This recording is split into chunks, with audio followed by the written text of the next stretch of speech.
From deep in the earth come clues to a mystery nearly 2,000 years old. They died instantly, victims of a volcano's wrath.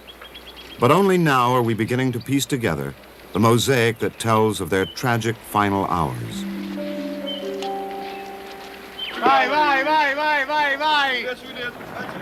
Pulsing with an electric energy uniquely its own, southern Italy is also the intimate companion of destruction and death.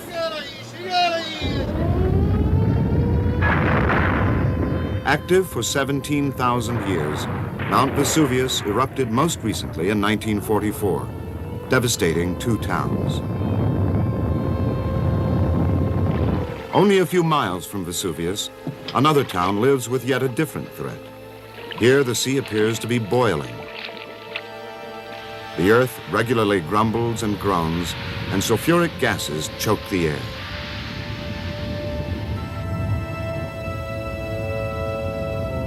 Vesuvius slumbers, one scientist wrote, but his heart is still awake.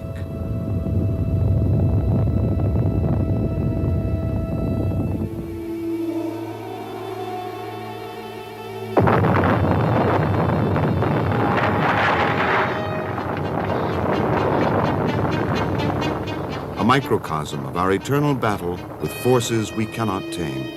This is life in the shadow of Vesuvius.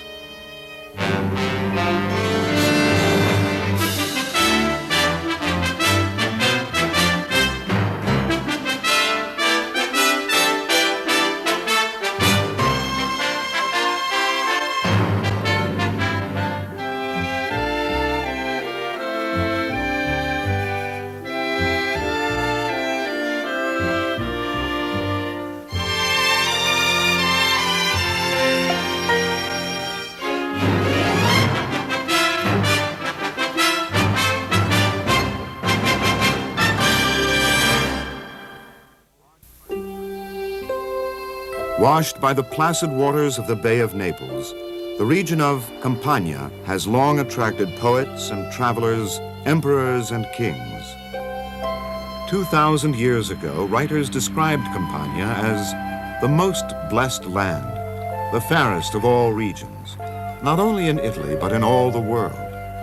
A place where the summers are cool and winters warm, and where the sea dies away gently as it kisses the shore. The climate and extraordinarily rich soil enabled farmers then, as now, to grow grapes, olives, and up to 4 seed crops a year. But 2,000 years ago, few understood that the richness of the soil was a gift from the mountain in their midst, that the mountain was in fact a volcano. Today we know Mount Vesuvius as one of the most famous and infamous volcanoes in history. The most active volcano on the mainland of Europe, it has erupted some 50 times since the Roman era. Looming over a metropolis vastly expanded since Roman times, Vesuvius, the flaming mountain, is no less of a threat today. Today, Vesuvius's shadow falls on some 2 million people in the greater Naples area, one of the most densely populated urban areas in all of Europe. Nowhere else in the Western world do such vast numbers dwell in the immediate vicinity of an active volcano.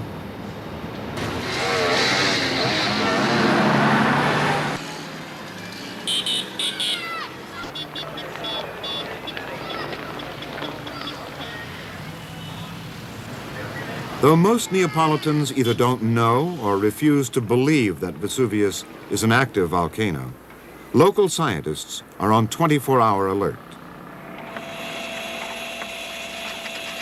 Seismic information from throughout the region is continually monitored.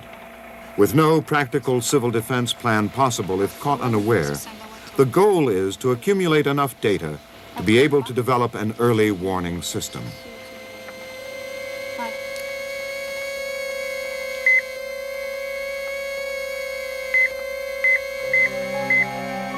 The science of plate tectonics tells us that the Earth's outer shell is composed of about a dozen rigid plates that are in continuing motion. The movements caused the plates to clash in several ways.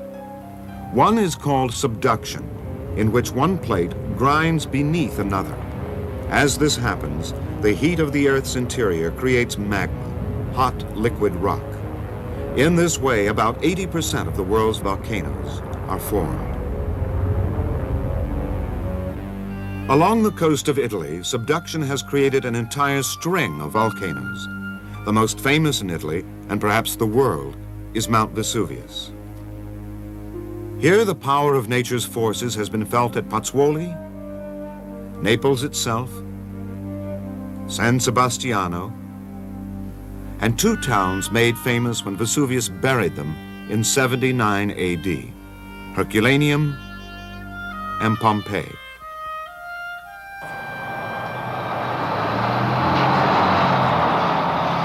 Lost and forgotten for more than 1,600 years, Pompeii is one of the great archaeological sites of the world, as much for its poignant story as for its historical significance. Lying 6 miles from the foot of Vesuvius, Pompeii was a thriving Roman commercial center of some 15,000 people, specializing in the export of wine, fish sauce, and woolen cloth. Its boundless prosperity was reflected in the name of its main road, Street of Abundance. Kept safe from the ravages of time by the very volcanic debris that buried it, Pompeii is the largest site of the ancient world so completely preserved. In addition to homes and shops, Pompeii had its own marketplaces, baths, and theaters. More than 100 taverns and inns catered to merchants and traders arriving by land and sea from the farthest reaches of the Roman Empire. Bakers were among the busiest tradesmen. Grain was ground into flour in stone mills turned by animals or slaves. In the oldest known Roman amphitheater, built 100 years before the Colosseum in Rome, 20,000 spectators thrilled to sporting events, gladiator contests, and battles with wild animals. Soon after excavation was begun, Pompeii's name swept the Western world, and its art and architecture had a profound effect on European and American culture. A Pompeii fever compelled painters and sculptors throughout Europe to make pilgrimages here. Neoclassicism was fueled as a major art form and remained the standard for the 18th and 19th centuries.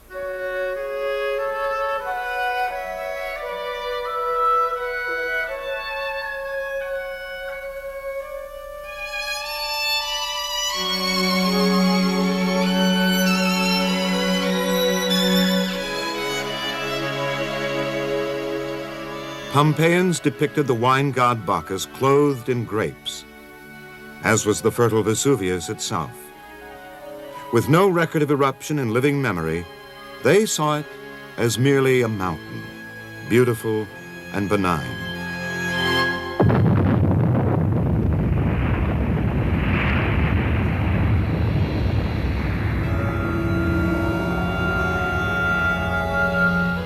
On that fateful August day in 79 AD, thousands fled the city at the mountain's first outburst. For those who tarried, the end was sudden and violent, a painful, choking death from asphyxiation by gases and ash. Their bodies were packed in the dry ash, which hardened over the years into hollow outlines of the dead. When the forms were discovered in the 1860s, plaster was injected into them, creating these faithful images of the victims at their very moment of death.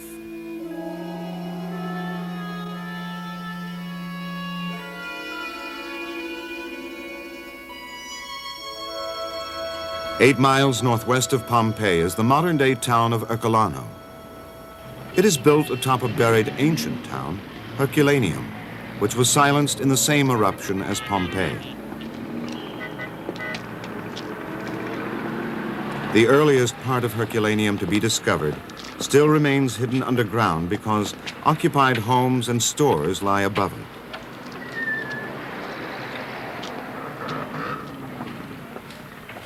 All traces of Herculaneum had been lost until 1709. Even writings about the once elegant town had disappeared or been destroyed. The rebirth of Herculaneum began with its accidental discovery by a well digger. Searching for water, he struck instead what turned out to be a Roman theater.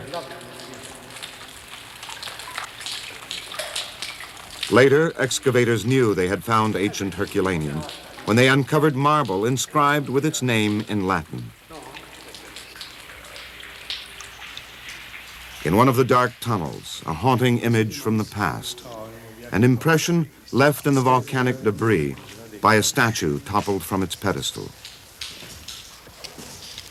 Magnificent treasures were uncovered, and when word of them spread, the ruling nobility of Naples recklessly looted the theater. Tunnels were ordered dug and searched, and a massive hole was cut to haul out the exquisite marble and priceless bronze statues. Then, except for sporadic digging, Herculaneum was all but forgotten once again.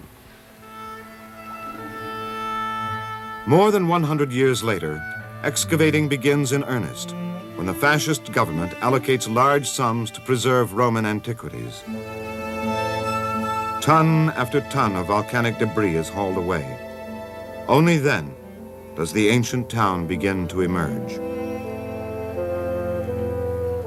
Pompeii had been relatively easy to excavate, yet here at Herculaneum, workers struggled through 40 to 60 feet of material as hard as cement.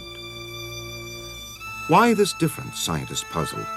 Why was Pompeii covered by gravel and ash, and Herculaneum by a rock-solid deposit when the two towns were buried in the same eruption? Unlike the commercial center of Pompeii, Herculaneum was a residential and resort town. Built on a low bluff overlooking the sea, it housed between 4,000 and 5,000 wealthy retired citizens, artisans, and fishermen. The most notable gathering places in Herculaneum were the bathhouses. Heated by fires and tended by slaves, the baths drew residents almost daily. With separate sections for women and men, the baths were a place to relax, socialize, and conduct business. Now, based on records from the past, with the help of an artist's hand, Herculaneum is magically recaptured as it was in the glorious days of the Roman Empire.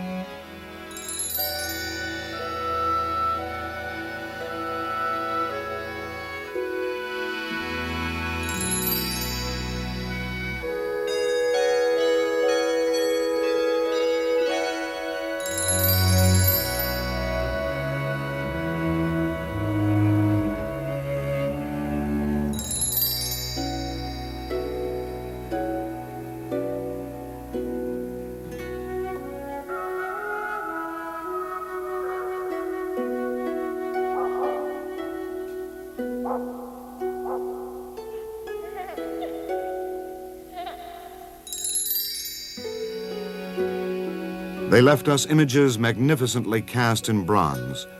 But where were the people themselves? Few human remains had ever been found, and scholars concluded that surely the people of Herculaneum had successfully escaped.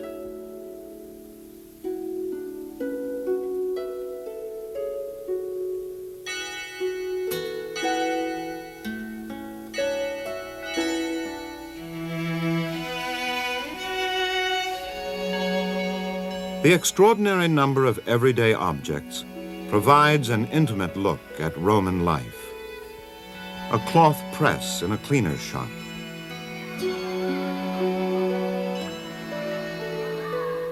The remains of a bed.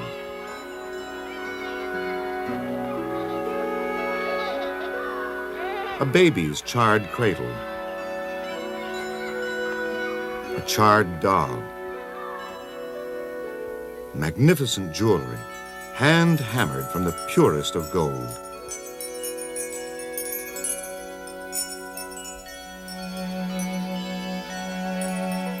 And costume jewelry of beads, stones, and amber.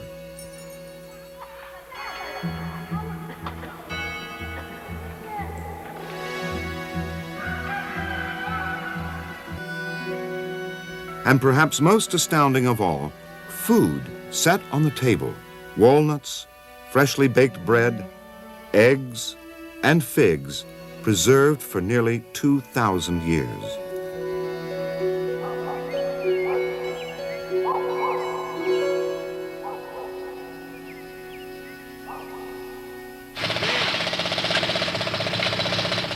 In 1980, more than 270 years after the initial discovery of Herculaneum, a skeleton was uncovered on the site of the ancient beachfront. Then 3 more were found there, igniting the archaeological community. The arched chambers facing the beach had never been excavated. Now they cried out for attention. Yet no one was prepared for the landmark discovery that would destroy scientific theory on Herculaneum's final hours.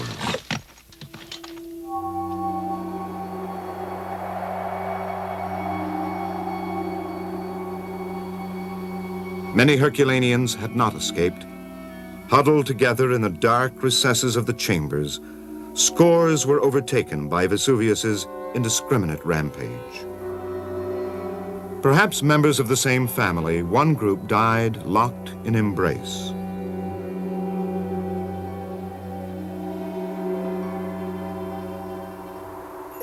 Some of the victims were found wearing valuables, gold and shining gems.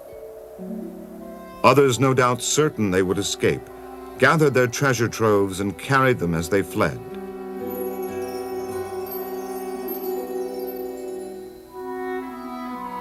Today, the cataclysm that brought instant death has become an unparalleled legacy for modern scientists.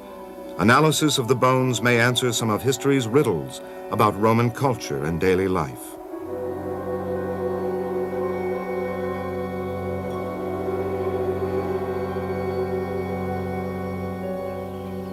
Physical anthropologist Dr. Sarah Beisel has spent her career analyzing human bones, but this opportunity is unique. The reason why the Herculaneum population is so important is that it may well be the only one we ever have from the Roman period in Italy, because Roman burials were cremations and so aren't studyable. And we've had artifacts before, we've had architectural remains, we've had literature, but this is the first time we've had real people, and I find it very moving.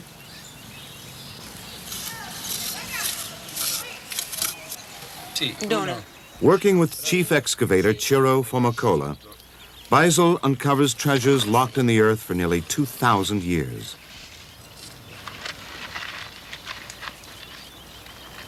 A magnificent bracelet is found alongside a woman's remains. No doubt a person of wealth, she was found with much gold jewelry. I think she must have had them in her purse, since her arm is off in another direction. Oh, this one has a little chain.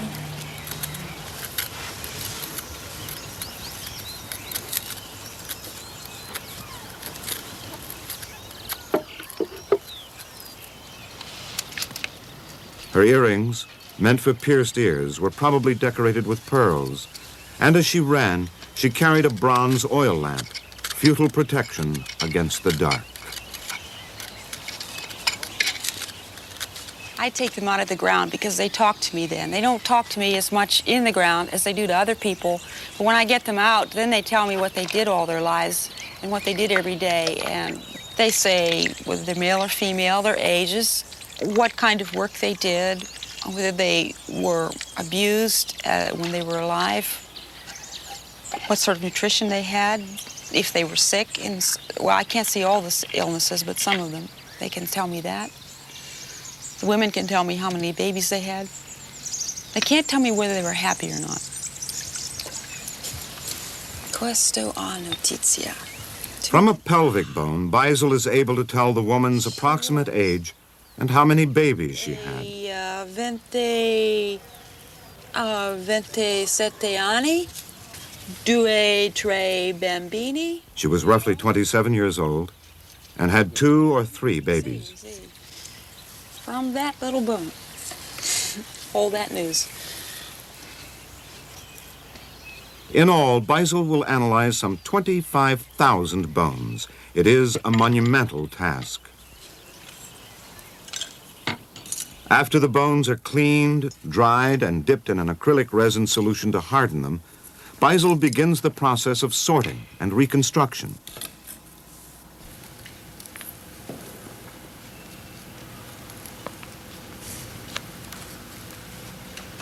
In general, I think they are pretty healthy. I haven't seen some of the gross diseases that I might see. Some of the people who I presume were slaves show signs of working very, very hard, and they're, of course, not nearly so healthy as some of the other people.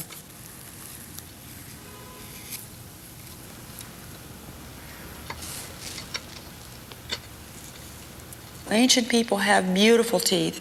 Even at ages of 35, 40, 45, they have very few cavities and very few abscesses, and all the teeth just lined up like piano keys. With her trained eye, Beisel is able to unravel a tantalizing mystery about two people found lying together in one of the chambers.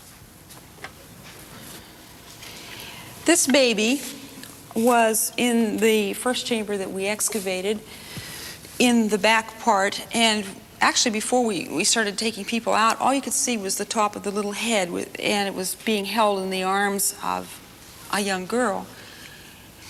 So we didn't know, we knew it was a baby, but we didn't know too much about it. The men that were working with me all said, this is a baby and its mother and everything, and I looked at the skeleton of the girl holding it, and it was a prepubertal girl, so I knew it wasn't the mother. So then they all said it must be the sister, but I'll show you that I don't really think it was. This baby was a baby of a rich family because it had jewelry on, and I don't really think that a child that was from a poor family would have jewelry. Now here's the girl that was holding her, and I'll show you why. I don't think she was the sister.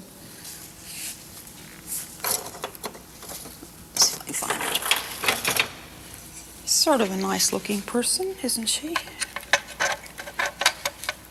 Nice, regular features.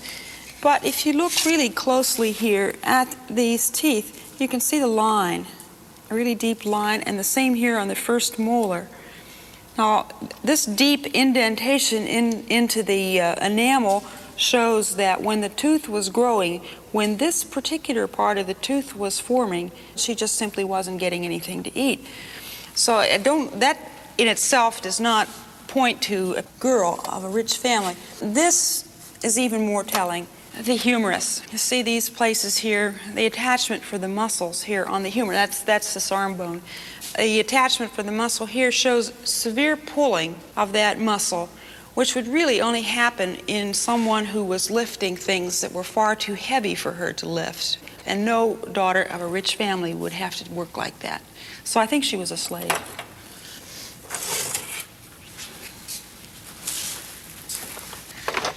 So you see that there really was a cross-section of people found on that beach. It wasn't just poor people, there were rich people. You remember the lady with the gold bracelets. So everybody was down there that didn't escape, and they were all there together, and they all died together. But the central mystery remains. Why had they fled to the beach? By studying the various levels of volcanic debris, Dr. Haraldus Sigurdsson of the University of Rhode Island pieces together Herculaneum's final hours. The eruption of Vesuvius occurred in two phases. The first phase lasted for about 18 hours and resulted in ash fall over a wide area. During that phase, the wind was blowing from the north, however, so that Herculaneum was spared most of the ash, and here only about 2 inches of ash fell during the first 18 hours of activity. Therefore, the population of Herculaneum was relatively unaware of the potential dangers for the city. And so many Herculaneans stayed, but their good fortune did not last. Sigurdsson finds evidence of a violent change of events that did not occur until many hours after the ashfall began. These layers contain important lines of evidence. First of all, carbonized wood or charcoal, indicating temperatures of 200 to 300 degrees centigrade, as well as bricks and other building materials, which indicate high force, perhaps of the order of 100 to 200 kilometers per hour. These layers, therefore, in our interpretation, represent surges. Now, surges are the most deadly phases of volcanic eruptions. One phase of the Mount St. Helens eruption in 1980 was a surge. Unlike slowly advancing lava flows, surges explode with the force and fury of a nuclear bomb blast. Compared to Mount St. Helens, the eruption of Vesuvius in 79 AD was 10 times more powerful. For 12 hours, Vesuvius hurled into the sky a column of pumice and ash, at times as high as 20 miles. When the column collapsed, it created a surge, a superheated avalanche that blasted through Herculaneum, killing its residents. Immediately after the surge, a slower moving river of debris called a pyroclastic flow entombed and preserved them. Of the 5 surges that followed, 3 reached Pompeii, but by now most people there had already fled. Herculaneans were not as fortunate. In the ruins of one of Herculaneum's bathhouses, the enormity of the mountain's fury is clear. This heavy marble bowl was sitting here by the window before the eruption, but when the surge blasted through the window, it picked up the bowl, and the force of the surge threw it across the room, where it left this impression in the volcanic deposit. If you look closely, you'll see impressions which were left by window glass thrown into the bowl when the surge blasted through the window. As midnight approached, none could comprehend that their world would be snuffed out in one horrifying blow.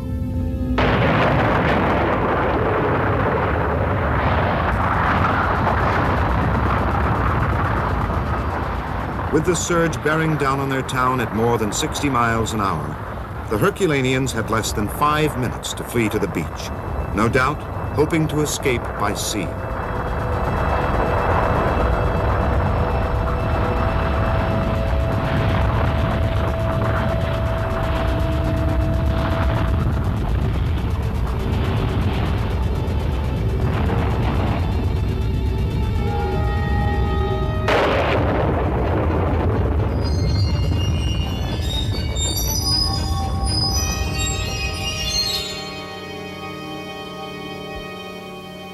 When escape became impossible, they ran into the chambers.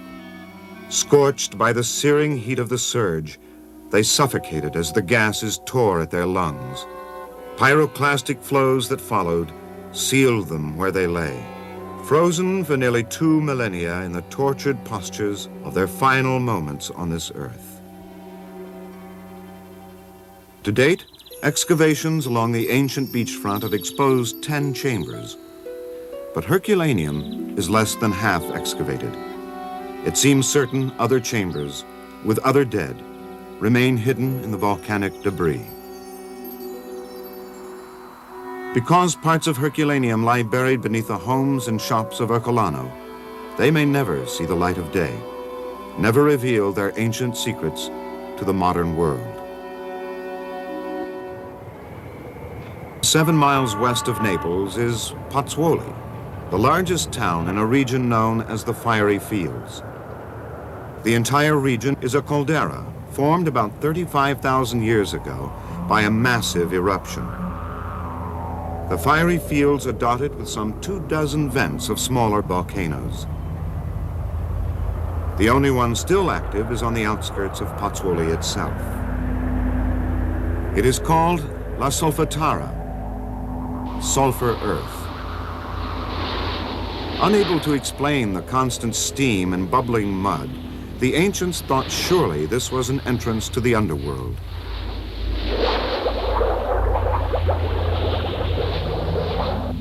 In more recent times, Solfatara was reputedly a source of inspiration for Dante's Inferno. Throughout its history, Solfatara has drawn the attention of laymen and scientists alike. In the beginning it was pressure and steam, and we cannot enter the area because it's dangerous, because there is a corrosion by the steam of the crater, so there is a possibility of collapse of the grounds. Today, scientists stand behind a wire fence protected against ground collapse. 70 years ago, they were able to work in this observatory right on the crater's floor. Just beyond the trees at the edge of the crater, one is not prepared for the unlikely sight of campers. Here, for a few thousand lira, a few American dollars, tourists from many countries come to vacation. This unusual piece of real estate has been owned by the De Luca family for more than 100 years. Eugenio De Luca. Not so many people used to come here to see the volcano because they are afraid. Now they come again. But we, and me personally, we have never been afraid of it. I was sure, we were sure that nothing would happen. I mean, nothing volcanic, you know. Tourists continue to come with fascination and awe, and no doubt a bit of daring. But just beyond the ridge, thousands of people harbor only deep concern. The uneasy citizens of Pozzuoli live and work with Solfatara as a permanent neighbor. Pozzuoli is a working-class fishing town. 2,000 years ago, like Herculaneum, it was a favorite holiday resort of Italian aristocracy. In its heyday, it was also one of the principal trading centers of the Roman Empire.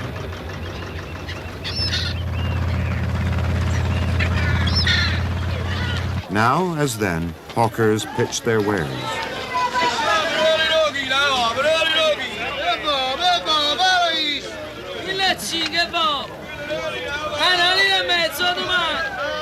They go about their business, but buyers and sellers alike are keenly aware of another potential danger, this one under their feet. Throughout recorded history, Pozzuoli has been plagued by earthquakes triggered by the rise and fall of magma lying beneath the town. As the magma has risen and fallen, so has the town. At the ancient Roman marketplace, the columns of the Temple of Serapis were above water level when the market was built 2,000 years ago. Now they are marked with the burrows of marine mollusks. Evidence that over the centuries, Serapis has been periodically submerged. As recently as 1976, it was largely flooded.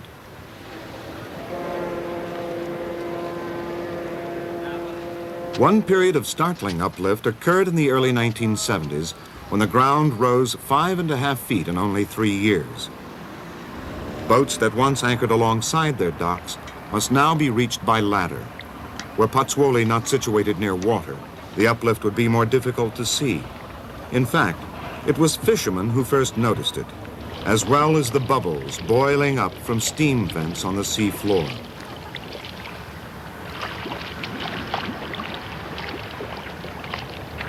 If too much pressure builds, the threat is an explosion like the one that formed this mountain in 1538. Preceded by a series of earthquakes, the eruption raised the earth more than 400 feet in just 3 days.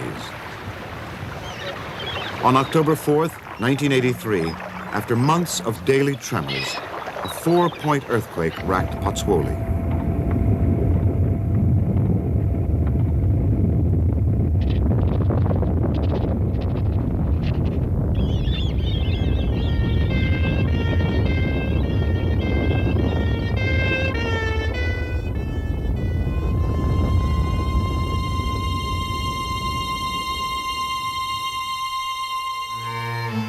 The older buildings fared the worst.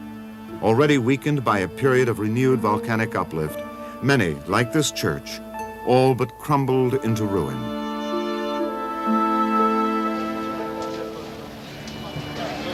No one can say how many houses were damaged, but at least half the population moved out. Some in fear, others at government order.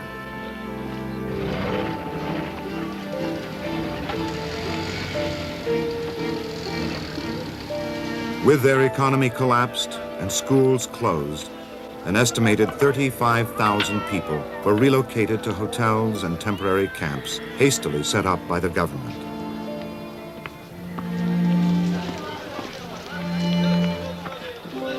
A population already severely stressed by a year of continuous tremors was now uprooted from the only home most had ever known.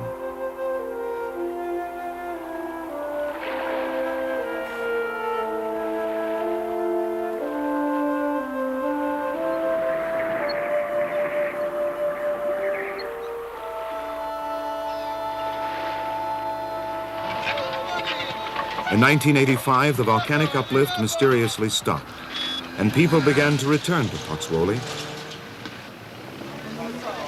Some businesses, their buildings destroyed or deemed unsafe, set up temporary shops in the town's main park.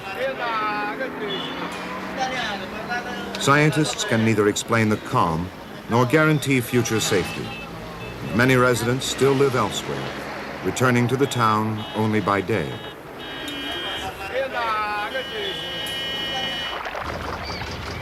For fishermen, the best catch is just after dawn. So Rafael Bucciero and many others like him must sleep in Pozzuoli or lose their livelihoods. Working with his son, Vincenzo, every day but Sunday, he hauls in their mile-long net. The bountiful waters are famous for their shellfish, octopus, and squid. Vincenzo has a full-time factory job during the day and has no desire to become a fisherman. But he knows his father needs help with the physically demanding work. Vincenzo has his own family now, but his ties to his parents remain strong. Raphael's wife works perhaps hardest of all to keep family ties intact, traveling daily to Pozzuoli by bus from where she now lives. Annunziata Bucciero is too frightened to stay in the damaged apartment the family once shared.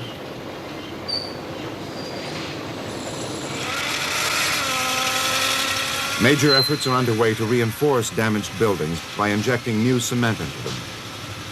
But for many people, the chaos and devastation keeps their fear of the quake palpably real. Pozzuoli may be Mrs. Bucciero's birthplace and home, but surrounded by the rubble, she is simply too terrified to spend even one night.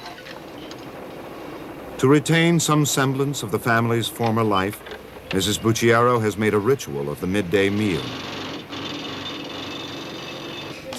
For 2 long years, since their apartment was judged unsafe, the routine has seldom varied.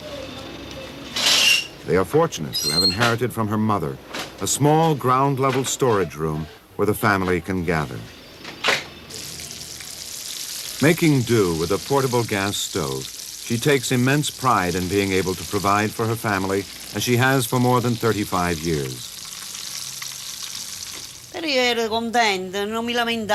I was happy, she says. All I cared about was having my family around me. But the earthquake divided us.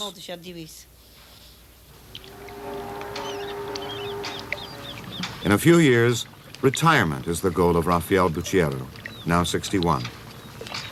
Until that time, his life remains tied to the rhythm of the sea.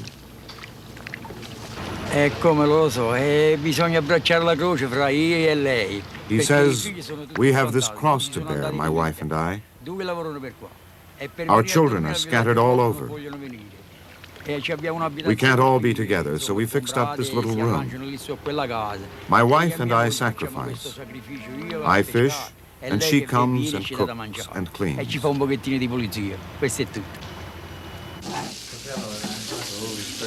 At 1 o'clock, the family is united, the number of people varying from day to day. With their parents today are 1 daughter and 1 son, and their respective fiancés. It is a time to talk and laugh, to eat and drink, and to re-enter each other's world. A time to pretend their family has not been torn apart, and that in 1 short hour, they won't again be forced to go their separate ways.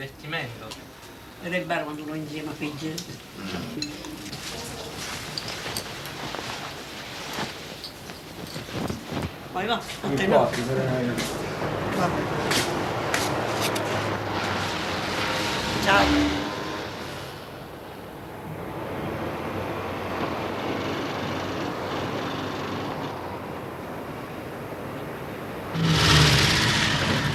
Before nightfall descends on Pozzuoli, jitneys crowd the marketplace to transport home those like Mrs. Bucciero who live a distance away.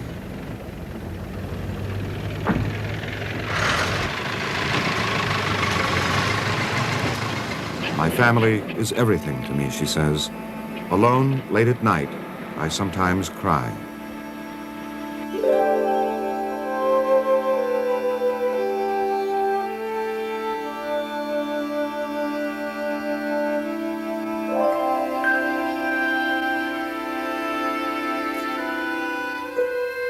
After dark, Pozzuoli becomes a veritable ghost town.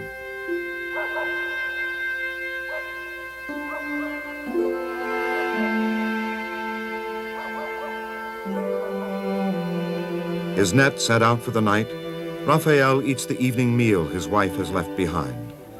It's very hard, he says. At my age, where would I go?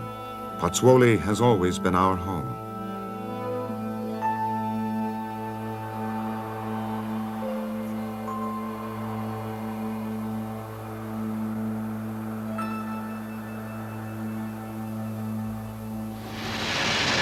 Home or not, many residents have been forced by authorities to leave.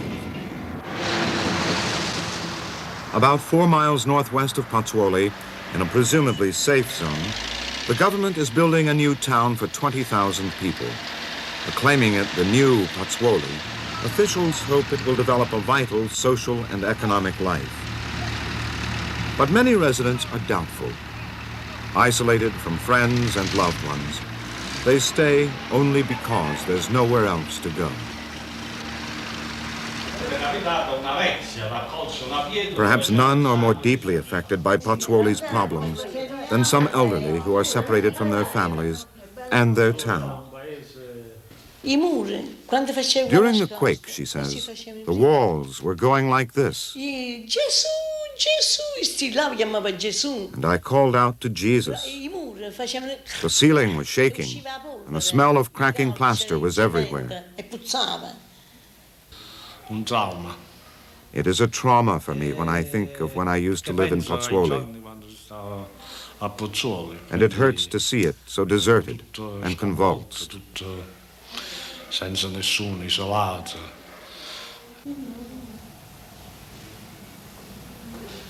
Tutto. Tutto manca. I miss everything in Pozzuoli. Everything. It is my home. Dio si vuole.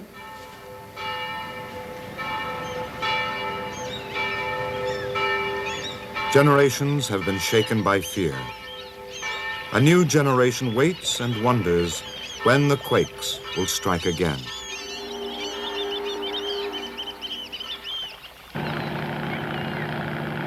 Until now, the fiery field's volcanic uplift has only been monitored on land. But the Gulf of Pozzuoli is also part of the ancient caldera. Professor Lorenzo Mirabile believes a true picture of the phenomenon will only emerge by including a study of the sea floor. His team of scientists from Naples Institute of Oceanography will place instruments at 4 locations on the bottom of the Gulf. Surface buoys will mark their location. The instruments will indicate any uplift of the sea floor by measuring the changes in the height of the water between the bottom and the surface. They will also monitor water temperature and seismic activity, taking into account such variables as currents, tides, and storms. Solar-powered radio transmitters relay the data to a centralized computer on shore. The signals from the Gulf are received at 5-minute intervals, 24 hours a day. But Mirabile believes it will take at least a year to accumulate enough data to even determine what is critical uplift and what is not. Then he hopes the information, in combination with the findings of geologists and volcanologists, can be used to develop an early warning system to alert Pozzuoli before disaster strikes. The fiery fields are home to 200,000 people, Greater Naples to 2 million. The evacuation of such numbers poses astronomical problems. Yet without doubt, Vesuvius is still active. It will erupt again. The most recent eruption in 1944 was filmed by the Allied troops that had recently liberated war-torn Naples. Relentlessly for 3 days, the lava rolled over farmlands and vineyards, moving ever closer to the town of San Sebastiano. Lying just 3 miles below Vesuvius's central crater, San Sebastiano has historically been an easy target.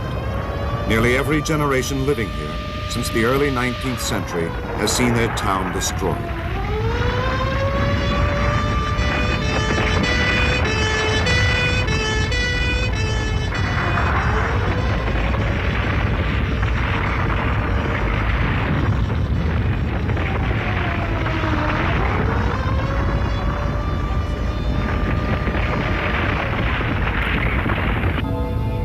Even their patron saint seemed helpless against the onslaught. Miraculously, only 2 people died, but 2/3 of the buildings were totally destroyed. Most of the population was homeless. 200 yards wide, the solidified lava flow remains today as a vivid reminder of San Sebastiano's perilous hours. One man remembers well. 19 at the time of the eruption, Rafael Capasso would go on to become mayor of San Sebastiano, a position he has held for 31 years. For his 10-year-old niece, he recalls the events of 1944 as the lava advanced and inundated the town. Could it erupt again, she asks. Yes, he replies. The volcano has been sleeping now for 42 years. We've never seen it sleep that long before. But, he goes on, we must rely on scientists to alert us in time. Under Mayor Capasso's leadership, San Sebastiano today is a thriving, bustling town. As a young man, it was he who urged the townspeople not to abandon their city, but to rebuild. And rebuild they did, right on top of the lava.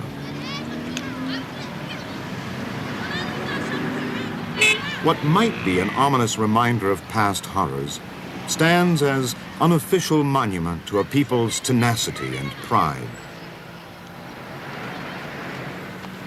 Mayor Capasso, often quoted as saying, "The power of man is greater than the power of the volcano," has turned San Sebastiano into a showcase city.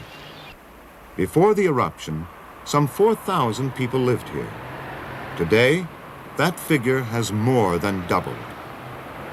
And San Sebastiano is but one of 14 towns that crowd the slopes of Vesuvius. Twice every year, those living in Vesuvius's shadow throng to Naples Cathedral, the Duomo, in anticipation of an ages-old ritual, the miracle of San Gennaro, their patron saint.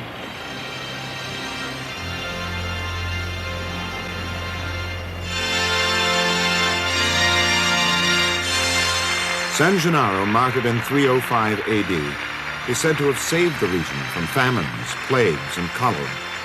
But perhaps most importantly, he is its protector against the might of Vesuvius.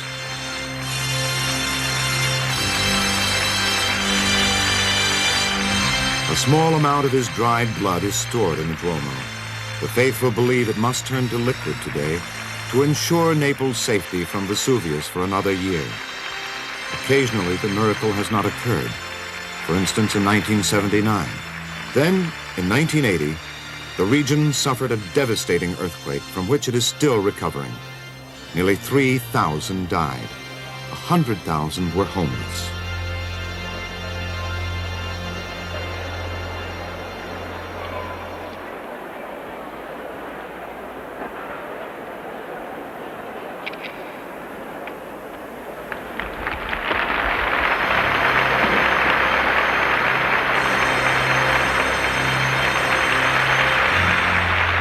The miracle has happened. Vesuvius, the devout believe, will not harm them for another year.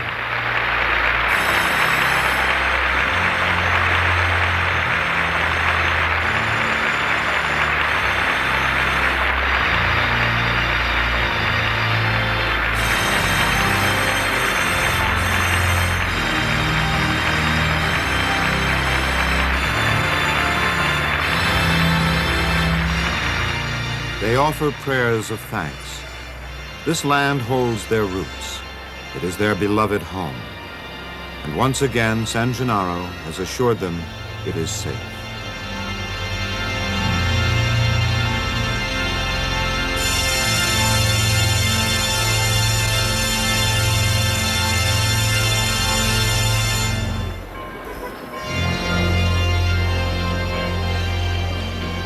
With renewed faith on this bright and hopeful day, it is a time to reflect, to look to the future, and to celebrate.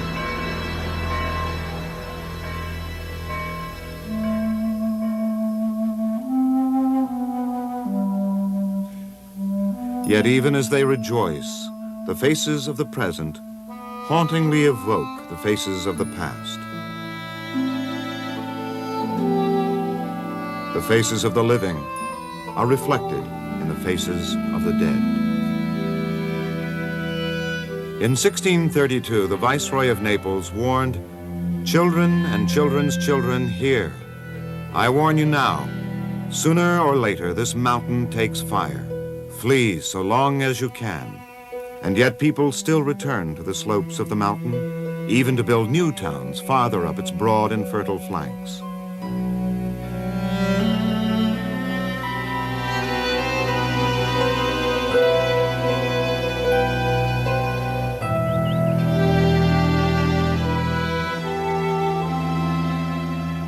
In years to come, scientists will continue to be drawn to the towns of Vesuvius, to probe more deeply the mysteries of the past, to ponder the fate of those whose lives were lost. Perhaps today the power of man has become greater than the volcano. Perhaps science does hold hope for a future when nature can at last be tamed. Ultimately, perhaps, it may be the indomitable human spirit that will prevail. Those in the shadow of Vesuvius have been called courageous by some, foolhardy by others. The judgment is history's to decide. For now, only this is sure. If Holocaust is only dimly feared, its specter nevertheless remains. Long after the sun has disappeared from the sky, a mountain's shadow continues to fall.